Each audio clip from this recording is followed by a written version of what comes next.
ॐ सहना भवतु सहनौ भुनक्तु सह वीर्यं करवावहै तेजस्विनावधीतमस्तु मा विद्विषावहै। ॐ शांति शांति शांति। सबसे पहले हम भगवत गीता के अध्याय 6 के श्लोक नंबर 36 से 40 तक चैंट करेंगे। चैप्टर नंबर 6 श्लोक नंबर 36 से लेके 40 तक विल चैंट टुगेदर।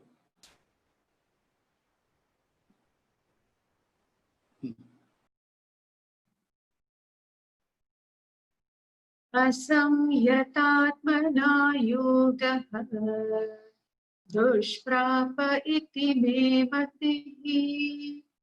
वश्यात्मना तु यतता शक्यो वाप्तुमुपायतः। अर्जुन उवाच अयति श्रद्धयोपेतः योगाचलितमानसः अप्राप्य योगसंसिद्धिं कां गतिं कृष्ण गच्छति। कच्चिन्नो भयविभ्रष्टः छिन्नाभ्रमिव नश्यति। अप्रतिष्ठो महाबाहो विमूढो ब्रह्मण पथि। एतन्मे संशयं कृष्ण चेतुमर्हस्य शेषतः। त्वदन्यः संशयस्यास्य चेता न ह्युपपद्यते। श्रीभगवानुवाच पार्थ नैवेह नामुत्रा विनाशस्तस्य विद्यते। न हि कल्याणकृत् कश्चित् दुर्गतिं तात गच्छति। Hariom. Living is an art, a skill and a technique. It's like playing a piano, doing a typewriting. जिंदगी जीना एक कला है, एक स्किल है. It's a relationship between me and object or a being. मेरा इस ऑब्जेक्ट से संबंध है. इससे समस्या कम है क्योंकि इसमें अपने कोई इमोशंस नहीं. 20 साल ये घड़ी चली, मेरे साथ सही संबंध दिया और उसके बाद ये खराब हो गई तो I will buy another one. लेकिन रिलेशनशिप सब व्यक्तियों के साथ संबंध में you need to know the mind, the how mind function. हमारा मन जो है चंचल है, प्रमादी है, बलवान है, गर्म तवे की तरह. उसमें आप आर्ग्यूमेंट के पानी के छींटे डालोगे तो भाप और बनेगी. One silence beat 1000 voices. एक चुप्पी 1000 आवाजों को बंद करती है. और जब कोई आपसे आर्ग्यू करने के लिए तैयार हो, वो लॉजिक को अपने साथ छोड़ के आता है. वो उसके पास एक न दो या तीन बातें होती है. ये बोलेगा तो मैं ये बोलूंगा, ये बोलेगा तो मैं ये बोलूंगा. सो आदमी प्रिपेयर होता है जब वो आपसे आर्ग्यू कर रहा होता है, क्योंकि उसे वो सोच के आया कि मैं ऐसा करूंगा, ऐसा करूंगा. और घर आप उससे आर्ग्यू करना शुरू कर दो तो बात का बतंगड़ बन जाता है. और आप गलती से, गुस्से से, लॉजिकली आर्ग्यू कर रहे थे, लेकिन गलती से एक क्षण के लिए अपना टेम्पर लूज कर लो, गई भैंस पानी में. गई भैंस पानी में, फिर उसको लाना, फिर आपके सारे आर्ग्यूमेंट खत्म हो जाएंगे. वो एक बात लेके बैठ जाएगा, उन्होंने मैंने एक क्या, उसने मुझे ये बोला, उसने मुझे ये बात बोली, वो क्यों बोली, उसका बैकग्राउंड क्या है. ऑल गोज इनटू ए डस्टबिन. इसलिए जब रिलेशनशिप में दो इंडिविजुअल आपस में बात कर रहे हो तो you need to know the art of communication, क्योंकि उसके अपने इमोशंस हैं, अपने लॉजिक हैं, अपने तर्क हैं, अपने विचार हैं। तो अर्जुन पिछले 6 अध्यायों से 5 अध्यायों से सुन रहा था मन काबू मन काबू मन काबू, तो उससे रहा नहीं गया, उसने अपने मन की सारी बात निकाल दी। श्लोक नंबर 34 में और 33 और 34 में, 33 एंड 34 में उसने इसलिए अपने मन की सारा गुबार निकाल दिया, and which is good actually, क्योंकि हमें पता चल गया कहीं definition. This is a masterpiece because of highest philosophy दी गई। Now I must tell you one thing, if you read a William Shakespeare, I never read so much William Shakespeare, because of the grace of the Guru I heard so much from the sir, so मुझे काफी समझ आया William Shakespeare.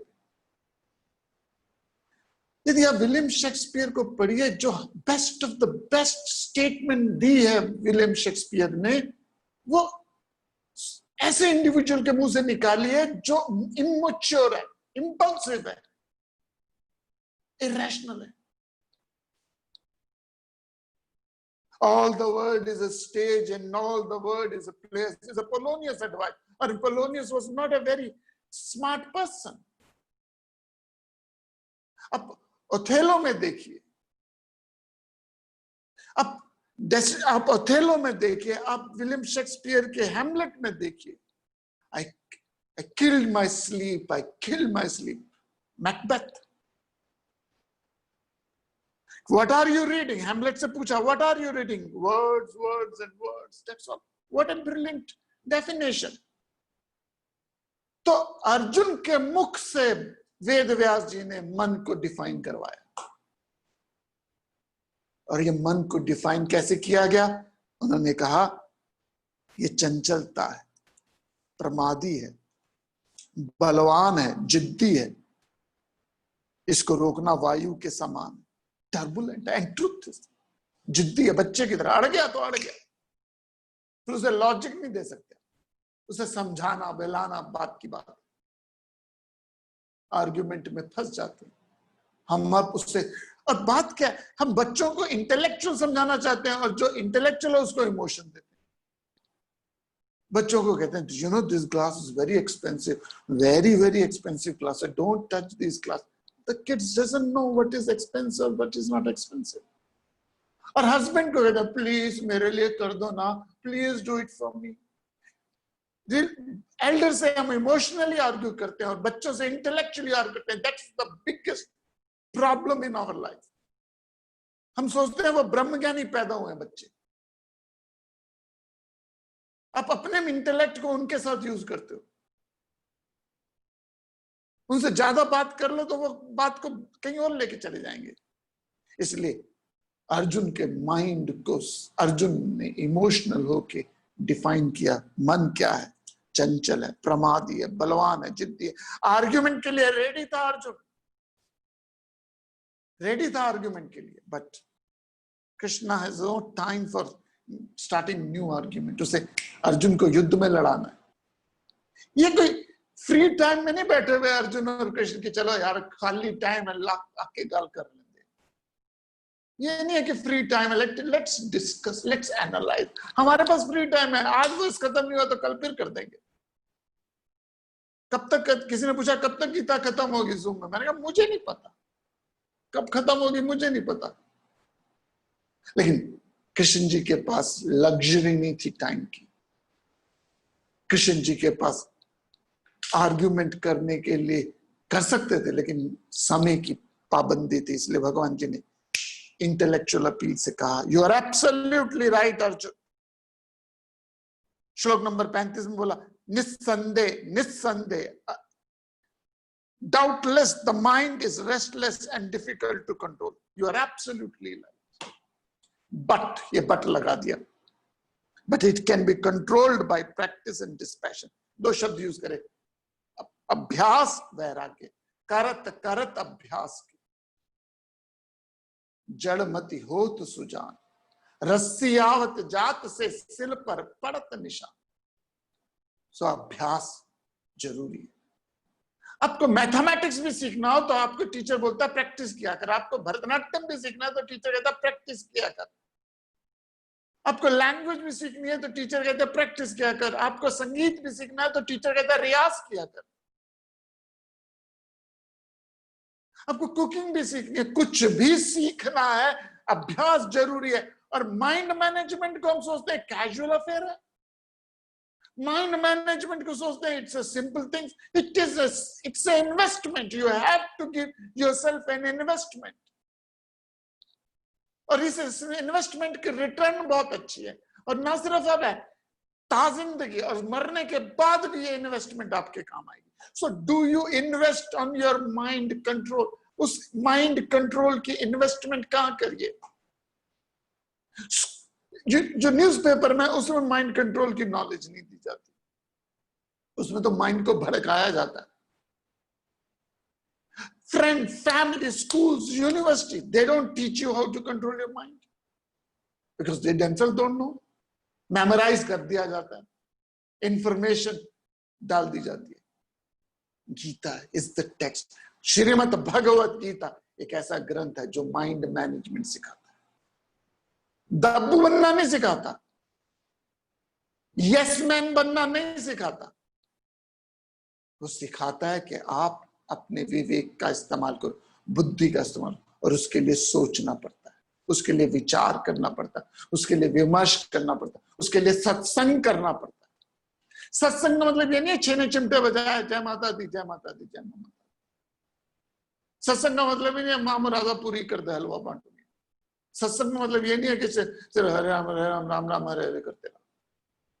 सत्संग का मतलब है सत्य का संग।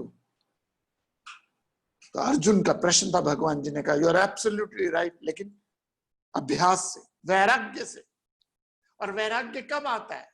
ग्रोथ है, वैराग्य मीन्स ग्रोथ। यदि आप गीता जी का एक शब्द भी समझ लीजिए तो गीता जी समझ आएगी। वो Gita Gita Gita Gita Gita Gita Gita Gita Gita Gita means detachment, Gita means त्याग, गीता मीन्स वैराग्य, गीता मीन्स एवोल्यूशन। अच्छी चीज से जुड़ जाओ, छोटी चीज छूट जाएगी। मैं 1000 बार बोल चुका हूं ये बात। अच्छी चीज से जुड़ जाओ। 5 तरह के सुख है, धन का, तन का, मन का, बुद्धि का, प्रभु का। अच्छे सुख से जुड़ जाओ, छोटे सुख से वैराग्य आ जाएगा। अच्छे चीज से जुड़ जाओ, छोटी चीज से वैराग्य आ जाएगा, डिटैचमेंट आ जाएगी। स्कूल की स्टडी से जुड़ जाओ, अच्छे आइडियल से जुड़ जाओ, बेटी की शादी के गोल से जुड़ जाओ, छोटी चीजों से डिटैचमेंट आ जाएगी। सबसे पहले तो पैसे से डिटैचमेंट आएगी, जो खर्च करोगे आप एक्सपेंसिव लहंगों में जाके। डिटैचमेंट है तभी तो कर पा रहे हो खर्चा, नहीं होते तो कैसे अटैच होते तो कैसे खर्च कर पाते। वैराग्य, वैराग्य बहुत जरूरी है। और वैराग्य कब आता है? जब योग हो जाए, जब अच्छी चीज से योग हो जाए ना। 36वें श्लोक में, वर्स नंबर 36 में भगवान जी एक और साइकोलॉजिकल अपील देते, और उस साइकोलॉजिकल अपील से समझ जाएंगे कि भगवान जी यस मैन नहीं है। वो यस मैन की तरह नहीं काम करेंगे, हर चीज को वो यस कर देंगे। श्लोक को समझिए और फिर देखिए नजारे, नजर को बदलिए, नजारे बदल जाएंगे। श्लोक नंबर 36 चैप्टर नंबर 6। असंयतात्मना योगः दुष्प्राप इति मे मतिः पश्यात्मना तु यतता शक्यो वाप्तुमुपायतः। असंयतात्मना योगः दुष्प्राप इति मे मतिः पश्यात्मना तु यतता शक्यो वाप्तुमुपायतः। Yoga, I think, is hard to attain by one who is uncontrolled, but it can be attained by one who is controlled by means of striving. तो भगवान जी यहाँ अगेन अपील करते हैं, इमोशनल अपील कर रहे हैं, लॉजिक के साथ हैं, दोनों ही मिले हुए हैं। मैं सोचता हूं असंयतात्मा व्यक्ति को का योग पाना कठिन है, परंतु वश में किए हुए चित्त वाले व्यक्ति का उपाय द्वारा पाना संभव है। सिंपल भाषा में कहा जाए तो योगी के लिए, अनाड़ी के लिए मुश्किल है और खिलाड़ी के लिए आसान है। सिंपल भाषा में बोला जाए तो अनाड़ी के लिए मुश्किल है, खिलाड़ी के लिए आसान है। This is a simple idea, it is not difficult. आप ये मत सोचो कि मुश्किल, इजी है। And we all have practised that. हमने सब ने माइंड कंट्रोल किया हुआ है। इंडिया वर्सेस पाकिस्तान का मैच चल रहा है, 1 ओवर है, 6 गेंदें हैं, 10 रन मारने, 1 विकेट हाथ में, कितने लोगों का माइंड फोकस हो जाएगा वहां पे? कितने लोग? I can on and on and on give you example, but that's not important. Important है हम सब सक्षम है मन को कंट्रोल करने में। हम सब में कैपेबिलिटी है, कैपेसिटी है, and we have proved it again and again. We all have a capacity to control our mind. We all are capable of controlling our mind. But क्योंकि भर दिया है दिमाग, संयम आत्मा के लिए, असंयमत आत्मा के लिए मुश्किल है, दो मुश्किल। तो अर्जुन को कह रहे यदि तुम अनाड़ी है तो तू, तेरे लिए मुश्किल। इट्स इनडायरेक्टली बोला, इट्स इम्प्लाइड है। हिंदी में कहते हैं ट्यूबलाइट ऑन होनी चाहिए। कई लोगों की ट्यूबलाइट होती है, बाद में समझ आता है अरे यार ये क्या बोल गया। अनाड़ी के लिए मुश्किल है, खिलाड़ी के लिए आसान है। इफ यू, तू सोचता है कि मुश्किल है, therefore what is it means? क्योंकि अर्जुन महारथी है, महाबाहो है, कुरुश्रेष्ठ है, धनंजय है। उस अर्जुन को बोल दिया गया असंयम आत्मा के लिए मुश्किल है। तो इसका मतलब है वश में चित्त करना उपाय द्वारा पाना संभव है। There are system, there are some principle, there are some discipline you have to apply mind control करने के लिए। आई रिपीट, बॉडी जो है वो 10 इंद्रियों की बनी हुई है, मन है, बुद्धि है। 2 चीजें हमारे, मन है, बुद्धि। सारा ममल्ला मसला प्रपंच इन्हीं 2 शब्दों के बीच में, मन और बुद्धि। जहां मन ना रहे वहां अमन हो जाता है। अमन, अमन मीन्स पीस। जैसे डीप स्लीप में मन नहीं होता, you have a good sleep, मन शांत हो जाता है। 10 बजे सोए, 6 बजे उठे, 8 घंटे मन कैसा रहा? शांत रहा, क्योंकि मन वहां क्या था? अमन था, मन था नहीं। बुद्धि पंगे वाली चीज नहीं है। बुद्धि तो आपको मुझे बताती है। बहुत फेमस भजन है हरिओम शरण जी का, बड़ा फेमस भजन है। मन के अंदर चल, मन की कहीं पे चलने वाले तू के फिर पछताएगा। तेरे भीतर अंतर्यामी रोज तुझे बतलाता है। भजन है, तेरे भीतर एक अंतर्यामी रोज तुझे बतलाता है, भला बुरा क्या करना तुझको राह तुझे समझाता है। मन की कहीं पे चलने वाले तू फिर तुझे पछताएगा। इमोशंस को इतना हवा मत दीजिए कि वो आपके सर पे बैठ जाए। इमोशंस को इतनी हवा मत दीजिए कि वो आपको ना चुरा दे। इमोशंस को बुद्धि द्वारा, यही गीता जी है, 5 इंद्रियां, मन लगाम है और बुद्धि साथ। Mind means emotion, mind means feeling, compassion, love, pity, anger, jealousy, greed, envy, arrogance, fear. These are all emotions. Anger, jealousy, greed, love, compassion, charity, kindness. These are all emotions. Good emotions, bad emotions. Love, compassion, charity is a good emotion. Anger, jealousy, greed is a negative emotion. Analysis, reflection, planning, scheming is an intellectual aspect. और ये लड़ाई है। जब मन हावी हो जाता है तो मन बुद्धि को भी गलत मैनिपुलेट करवाना शुरू कर देता है। जब डिजायर स्ट्रांग हो जाती है तो बुद्धि को भी अपने वश में रख देता है। स्थितप्रज्ञ में कहते हैं भगवान। सो बुद्धि को कैसे कंट्रोल करो, परंतु वश में किए हुए चित्त वाले के लिए कैसे हम प्राप्त करें। अब अर्जुन थोड़ा सा उसे समझ आए कि मैं इस टॉपिक से अलग हो जाऊं क्योंकि मुझे ज्यादा ही झाड़ पड़ जाएगी, तो अर्जुन थोड़ा सा टॉपिक बदलता है, which is very good, because यहाँ भगवान कृष्ण जी क्या आइडिया देंगे वो हमारे लिए। लाइफ आफ्टर डेथ क्या होता है, कैसे कैसे घरों में जन्म लेते हैं, हम किन किन जगह जन्म लेते हैं, उसके ऊपर भगवान जी डिटेल में बताएंगे। अगले जो श्लोक है 5, 6, 7 श्लोक, वो पूरी की पूरी एनालिसिस करते हैं कि किस घरों में, किस जन्मों में, किन घरों में हम जन्म लेते हैं। तो श्लोक नंबर 37, 38 और 39 3 श्लोक हैं जहां अर्जुन का प्रश्न है, उसके बाद भगवान जी का आंसर है। So give me some time because it's a big topic. So we'll study these 3 shlokas, verse number 37, and then we'll come back to answer, most probably today or maybe tomorrow. लेकिन अभी question देख लीजिए, question से समझ आ जाएगी कि अर्जुन के मन की स्थिति को कैसे संभाला भगवान जी ने।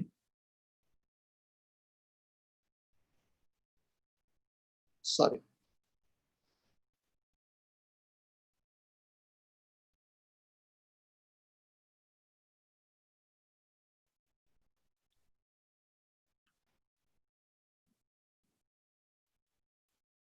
सॉरी,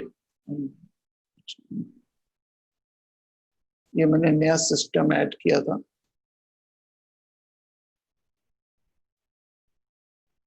हाँ जी, सॉरी। आयति श्रद्धयोपेतः योगाचलितमानसः अप्राप्य योगसंसिद्धिं कां गतिं कृष्ण गच्छति। अर्जुन उवाच आयति श्रद्धयोपेतः योगाचलितमानसः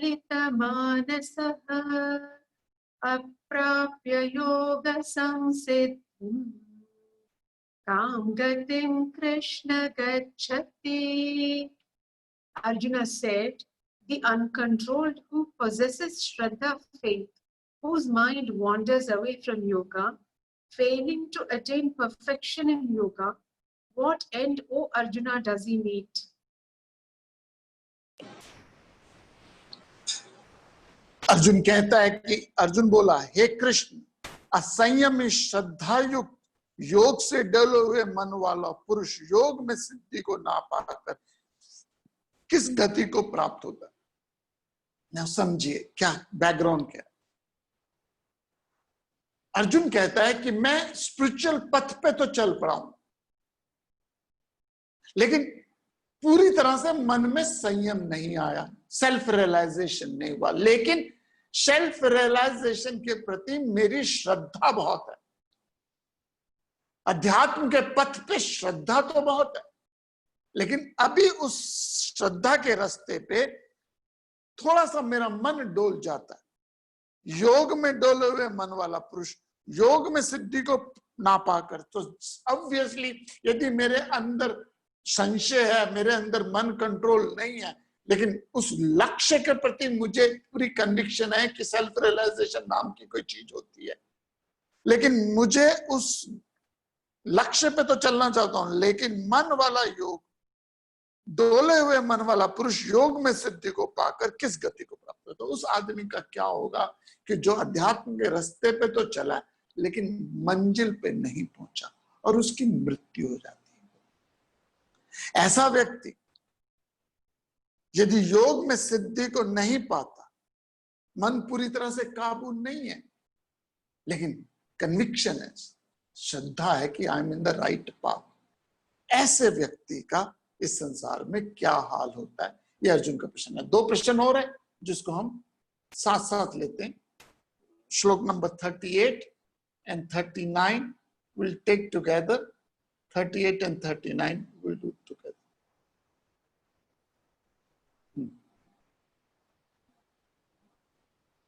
अच्छिन्नो भयविद्रष्टः छिन्नाभ्रमिव नश्यति प्रतिष्ठो महाबाहो विमूढो ब्रह्मण पथि एतन्मे संशयं कृष्ण छेतुमर्हस्य शेषतः त्वदन्यः संशयस्यास्य चेता न ह्युपपद्यते। Fallen from birth, fallen from both, does he not perish like a rent cloud, O Mahabaho, supportless and deluded in the path of Brahman? This doubt of mine, O Krishna, you should dispel completely, for there is none other than you to dispel this doubt.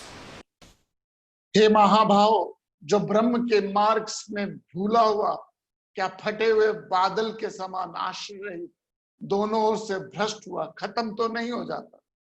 हे कृष्ण, आप मेरे इस संशय को पूरा का पूरा काटने योग्य, क्योंकि आपके सिवा कोई इस संशय को काटने वाला नहीं मिल सकता। Very true. ब्रह्म ज्ञान ऐसे ज्ञान है जो आपके संशय को काटता है। तो अर्जुन कहता है कि प्रभु मैं रास्ते में तो चला हूं, अध्यात्म के रास्ते पे चला, हम सब चले, हम सब अध्यात्म के रास्ते पे चले। गीता जी सुन रहे हैं, गीता जी पढ़ रहे हैं, तो ऑब्वियसली श्रद्धा है तभी आप बैठे हो, नहीं तो बहुत ऑप्शंस हैं लोगों के पास। आपके पास इसी समय मोबाइल में बहुत ऑप्शन है, इसी को जूम को बंद करके कहीं और जाके देख लो। तो आप देख रहे हो, सुन रहे हो, पढ़ रहे हो, बुक लेके बैठे हो, तो इसका मतलब श्रद्धा है, लेकिन मंजिल नहीं मिली।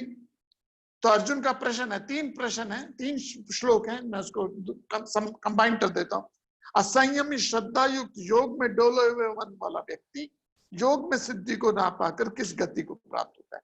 हे महाभाव, जो ब्रह्म के मार्ग में भटक गया हो, अध्यात्म के रास्ते पे चला लेकिन मंजिल नहीं मिली, तो क्या वह फटे हुए बादल के समान आश्चर्य दोनों ओर से भ्रष्ट हुआ, खत्म तो नहीं हो सकता।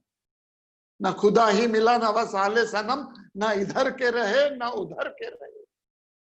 मैं अध्यात्म के रास्ते पे चलूं और रास्ते में मंजिल मिले ना, और फिर दोबारा मुझे स्क्रैच से शुरू करना पड़े, इज इट वर्थ इट?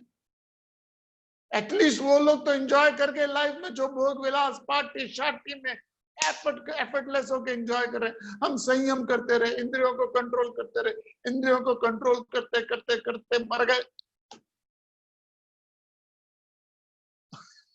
और क्या हुआ? वो ऐश करके लोग पार्टीज में नाच रहे हैं, गा रहे, और हम कह रहे हैं नहीं, इंद्रियों को संयम करना, वाणी को संयम करना, इंद्रियों को संयम करना, वाणी को संयम करना, आंखों को संयम करना है, कानों को संयम करना। संयम करते करते करते त्रिशंकु तो नहीं बन जाएंगे? त्रिशंकु नहीं बन जाएंगे? कृष्ण, हे कृष्ण, आप मेरे इस संशय को पूरा का पूरा काटने योग्य। I don't see anybody else who can destroy my doubts. ना घर का रहूं, ना घाट का रहूं, ना मोक्ष मिला, संसार मिला। अध्यात्म के रास्ते में कई बार ये प्रश्न उठता है। जब हम साधना कर रहे थे, अध्यात्म की साधना की शुरुआत में होता है, एकेडमी में थे, संयम में कर रहे थे, वाणी पे संयम, खाने पे संयम, और कभी कभी शहर में निकल जाते थे, पूना में और लोनावाला में और मुंबई में जब जाते थे, तो कहते यार ये लोग ऐश कर रहे हैं, हम फंसे। Of course not so badly, I am exaggerate कर रहा हूं, लेकिन ये श्लोक फिर काम आता है। देखिए, गीता जी के 2-3 श्लोक अध्यात्म के टीचर के लिए बहुत इंपॉर्टेंट है। 3-4 श्लोक है। पहला अध्याय 18 का 69th वर्स, अध्याय 18 का 69th and 70th वर्स है। ये एक स्पिरिचुअल टीचर के लिए बहुत इंपॉर्टेंट है, क्योंकि यहां भगवान जी कहते हैं, ऐसी बात बोल जाते हैं जो आपको मुझको पूरी तरह से निश्चिंत कर देती। 69th श्लोक है में इस कहते हैं भगवान जी, नच तस्मान मनुष्येषु कश्चिन में प्रिय कृतमा भविता न च मे तस्माद अन्य प्रियतरो भवि। भगवान जी क्या कहते हैं सिंपल भाषा में? जो व्यक्ति इस अध्यात्म के मार्ग में लोगों को गीता जी का प्रचार करा रहा है, गीता जी का ज्ञान दे रहा है। इस शास्त्र का जो भी व्यक्ति समाज को ज्ञान दे रहा है, उसका कभी भी उससे श्रेष्ठ ना कोई भक्त है, ना कोई था, ना कोई होगा। आई रिपीट, इसमें कोई संशय नहीं है कि उसको हाईएस्ट एवोल्यूशन मिलेगी। Let this be noted.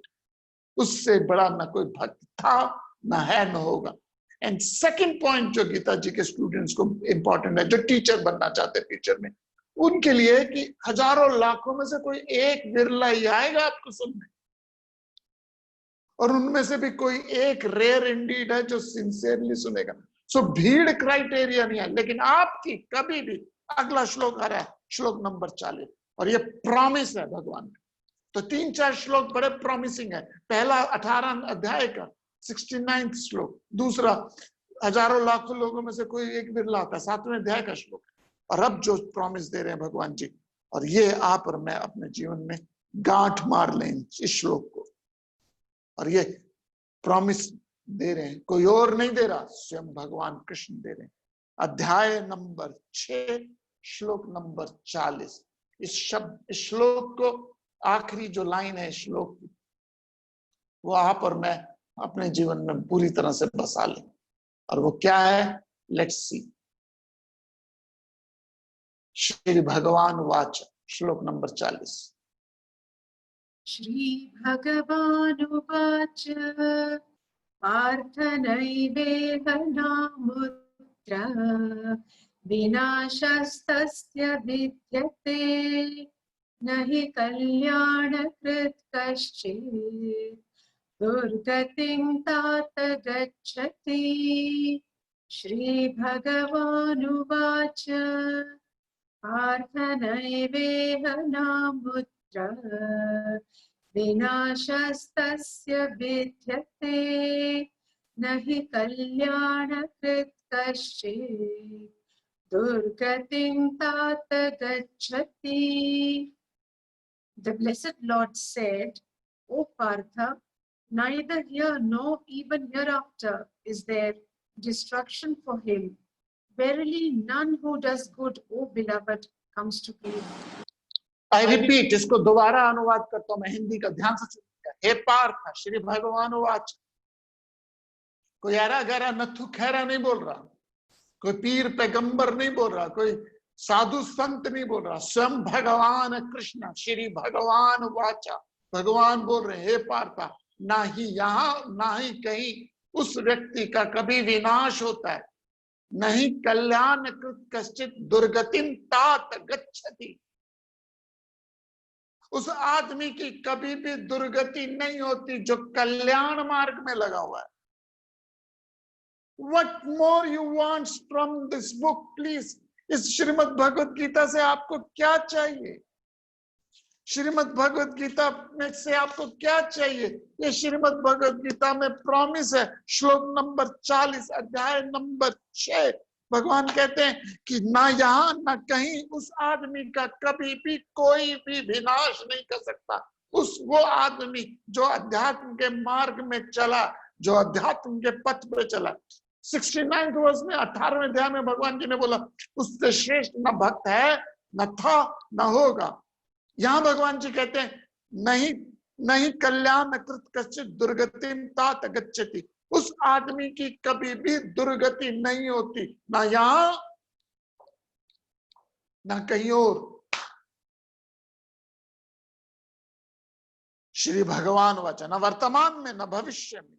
और पहली बार, एक बार, सिर्फ एक बार भगवान जी ने शब्द यूज किया, हे तात। पहली बार यूज किया हे तात, प्रिय। प्रिय, प्रेम भाव देखिए कितना। प्रॉमिस कर रहे हैं आपको, और मैं भगवत गीता जी को साक्षी मान के आपको प्रॉमिस कर रहा हूं। मैं भगवत गीता जी को साक्षी मान कर आपको प्रॉमिस देता हूं। ये भगवान और कृष्ण जी की वाणी है। और भगवान कृष्ण कहते हैं अध्यात्म के रास्ते पे चल पड़ो, स्पिरिचुअल मार्ग पे चलो। स्पिरिचुअल मार्ग का मतलब है अपने जीवन की वासनाओं को कम करो, अपने जीवन में कर्मा करो, भक्ति करो, ज्ञान करो, सहज हो जाओ, अपनी लाइफ को एक हायर पर्पस के लिए चलो, अपने रास्ते में मोक्ष के मार्ग में चलो। और अगर मोक्ष के मार्ग में डेस्टिनेशन तक नहीं भी पहुंचे, बीच में ही मर गए, तो आप जीरो से नहीं शुरू करोगे। You will start from where you left. You will start from where you left. यदि क्रिकेट मैच में आप शाम तक खेल रहे हो और आपके 60 रन बने, तो आप अगले दिन 60 से शुरू करते हो टेस्ट मैच में। तो ये आप और मेरा निर्भय हो जाओ। 100 रुपए के नोट पे गवर्नर लिखता है, रिजर्व बैंक का गवर्नर, मैं धारक को 100 रुपए देने का संकल्प करता हूं। आपको उस रुपए के उस संकल्प पे, उस प्रॉमिस पे, इट्स अ प्रॉमिसरी नोट, आपको उस प्रॉमिस पे कितना विश्वास है? आपको कितना विश्वास है? जब आप इंटरनेट में एयरलाइन की टिकट खरीद लेते हो क्रेडिट कार्ड से इंटरनेट से टिकट ले लेते हो, आपको प्रिंट आउट आ जाता है। आपको तो प्रिंट आउट नहीं लेते, आपके मोबाइल में स्क्रीन सेव हो जाता है। आप क्या एयरलाइंस को फोन करके बोलते हो, पूछते हो कि ये मैंने टिकट खरीदी है, कंफर्म है कि नहीं है? Confirm. Once you got the message, the ticket is confirmed from airlines website, you don't have any doubts. Isn't it true? I don't think you call airlines कि भैया मैंने बुक कर ली, मेरे पास कंफर्मेशन तो आ गई है, but I'm just reconfirming. Nobody does that. If you do that, तब तो बहुत बड़ी संशय आत्मा, बहुत बड़ी संशय आत्मा। थोड़ा सा साइड ट्रैक करता हूँ। संशय आत्मा तो फिर किसी लेवल पे चला जा सकता है। एक आदमी बस में बैठा, उसने बस वाले को कहा 2 टिकट दे दे। कंडक्टर ने कहा भैया तू एक चला, 2 टिकट क्यों ले रहा है? कहते हैं एक खो जाए तो क्या करूंगा, दूसरी होनी चाहिए। कंडक्टर ने कहा भैया तू एक चढ़ा, 2 टिकट क्यों ले रहा है? कहता है एक खो जाए तो क्या करूंगा, तो दूसरी होनी चाहिए। तो कंडक्टर ने कहा बाई चांस दोनों खो जाए तो क्या करेगा? कहता तुमने मुझे बेवकूफ समझा हुआ, मेरे पास ऑल रूट पास भी है। संशय आत्मा किसी लेवल पे भी जा सकता है, मेरे पास ऑल रूट पास भी है। ये कॉलेज के जोक्स हैं। सो भगवान जी यहां प्रॉमिस करते, और वो प्रॉमिस क्या है? नहीं कल्याण कृत कश्चित। इस श्लोक को अपने दिमाग में बांध दीजिए कि अध्यात्म के रास्ते में चलने और चैलेंजेस आएंगे, समस्या आएंगी, प्रॉब्लम्स आएंगी, इश्यूज आएंगे। आई एम नॉट सेइंग दैट, लेकिन आप उससे स्टीयर करके निकल जाओगे। क्यों? ये नहीं कि भगवान की ग्रेस है, of course the grace of God is always. आपका इंटेलेक्ट शार्प हो जाएगा, आपकी डिसीजन मेकिंग क्लियर हो जाएगी, आपका मूकम करोति वाचालम पंगुम लंघयते यत् कृपातम हम वंदे। सो सारा जोर हमारा यही है कि आप अपनी बुद्धि को उभारें, अपने इंटेलेक्ट को इवॉल्व करें। और आपका इंटेलेक्ट ही सटल इंटेलेक्ट, आपका सूक्ष्म बुद्धि एवॉल्व होती है। और जितनी आपकी सूक्ष्म बुद्धि है, इसको चार्ट में मैं इसको बना देता हूं आपके सामने। The spiritual evolution in the worldly requirement is inversely proportional. यदि आप 0% spiritually evolved हो, 0% spiritually evolved हो, तो संसार पे 100% निर्भर हो। यदि 25% spiritually evolved हो, तो संसार पे 75% निर्भर हो। यदि 50% spiritually evolved हो, तो संसार पे 50% निर्भर हो। 75% spiritually evolved हो, संसार पे 25%, और 100% स्पिरिचुअली इवॉल्व हो तो 0% संसार करना। जितना आप संसार में, जितना आप स्पिरिचुअली इवॉल्व होंगे, तो सपोज आपका सटल इंटेलेक्ट, आपकी सूक्ष्म बुद्धि 50% इवॉल्व हुए, अभी सेल्फ रियलाइजेशन नहीं हुए। जब आपकी बुद्धि 100% इवॉल्व हो जाएगी, जब आपका सटल इंटेलेक्ट 100% इवॉल्व हो जाएगा, देन यू बिकम गॉड। एक फिल्म है लूसी, लूसी मूवी है, उसमें सारा कॉन्सेप्ट यही है। लूसी में बताया कि हमारा इंटेलेक्ट डेवलपमेंट कितना हो रहा है, सटल इंटेलेक्ट, जिसे उन्होंने अलग अलग नाम दिया। सो जब आपका कॉन्शियस लेवल 10% है, 5% है, तो it's normal human life will live. लेकिन जैसे इवॉल्व होता है, इवॉल्व होता है, इवॉल्व होता है, Lucy movie you should watch, 30% evolve होता है, 50% इवॉल्व होता है, 70%। What happen when your intellect और your system is evolved 100%? What happened? I will not answer that. You should watch that movie. Last का scene है, intellect का evolution है। So suppose मैं अध्यात्म के रास्ते पे चला, मैं अध्यात्म के रास्ते पे चला, I am not self realise, I must tell you this, I am not a promoter कि I am evolved or I am self realized, therefore I am talking to you like this. लेकिन अध्यात्म के रास्ते पे चला, तो यदि आप 50% स्पिरिचुअली इवॉल्व हो, तो आप नेक्स्ट जर्नी 50 से शुरू करोगे। तो डेथ हो जाती है यदि किसी व्यक्ति की 60% इवॉल्व हुआ, उसकी डेथ हो जाती है, तो अगला जो सेशन आएगा, अगली जो सीरीज आएगी, अगला जो जन्म आएगा, उसमें he will start from the 60 and वो एवोल्यूशन जल्दी हो जाएगी। तो जो आप 60 साल की उम्र में 60% इवॉल्व हुए हो, तब आप 6 साल की उम्र में 60% एवोल्यूशन से शुरू हो गए। नाउ लेट्स इमेजिन, क्या बढ़िया प्रपोजिशन है ये। लेकिन रास्ते पे चलो, आपको स्टार नजर आएगा, आपको तारा नजर आएगा। मैं स्टोरी सुनाता हूं आपको, भजगोविंदम में स्टोरी है। ये प्लूटो मेटाफर है, जिसमें एक पूरा का पूरा समाज एक गुफा में रह रहा है। जाइएगा मत, लोग जाना शुरू हो जाते हैं, सर ये तो कहानी सुनी हुई है, but don't go, because last में पॉइंट आना इंपॉर्टेंट। कई लोग सोचते हैं कि सर ये तो कहानी बार बार सुनी है, तो वो स्विच ऑफ होने शुरू होते हैं, 2-3 मिनट है तो चलना शुरू होते हैं। No, please listen me, because you have to have a भावना होनी चाहिए टीचर के साथ। Suddenly I saw people start leaving. No, you stay with us. तो एक पूरे के पूरे समाज एक गुफा में रहता है, और उस गुफा में रहता है, और उनको पता ही नहीं कि ये केव है, एक गुफा है। और उस गुफा में उनको थोड़ी सी इधर उधर अंधेरे में जी रहे। एक लड़का उस गुफा में, उस केव में पूछता सबसे, ये क्या है, ये क्या है? उसे ये भी नहीं पता ये अंधेरा है, क्योंकि अंधेरा देखने के लिए भी आपको रोशनी की पता होना चाहिए। लोग कहते हैं हम तो पूरी की पूरी जनरेशन यहीं पे रह रही है, we don't know anything better, this is the world that we live. वो सबसे पूछता है, कोई उसको जवाब नहीं देता। एक दिन निकल पड़ता है, गिरता है, पड़ता है, चोट खाता है, चढ़ता है, घबराता है, कहीं मैं सही डिसीजन कर रहा हूं कि नहीं कर रहा, सही डिसीजन मैं ले रहा हूं कि नहीं ले रहा। वो चल पड़ता है, गिरता है, पड़ता है, संभलता है, लेकिन एक दिन काफी दूर चलने के बाद उसे दूर एक तारा नजर आता है। उस तारे के सहारे वो बाहर निकल जाता है। Listen me carefully, it's a very important point I am making.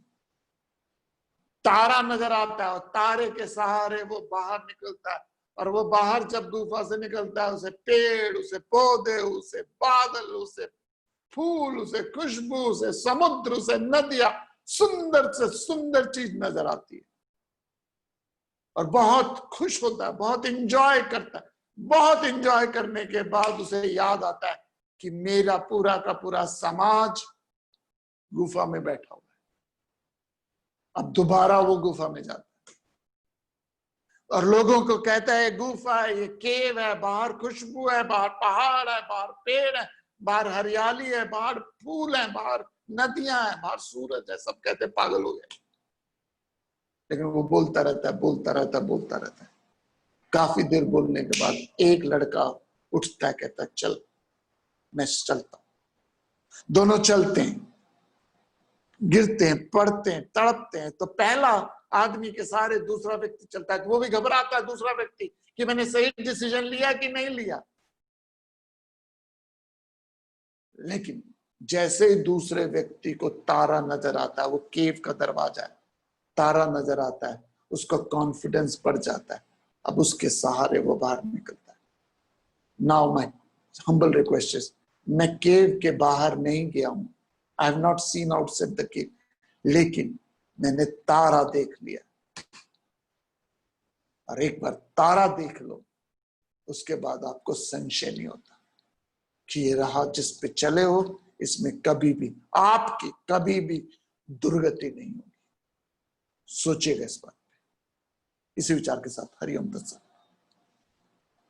Om Om पूर्णमद पूर्णमिदं पूर्णात् पूर्णमुदच्यते पूर्णस्य पूर्णमादाय पूर्णमेवावशिष्यते। ओम शांति शांति।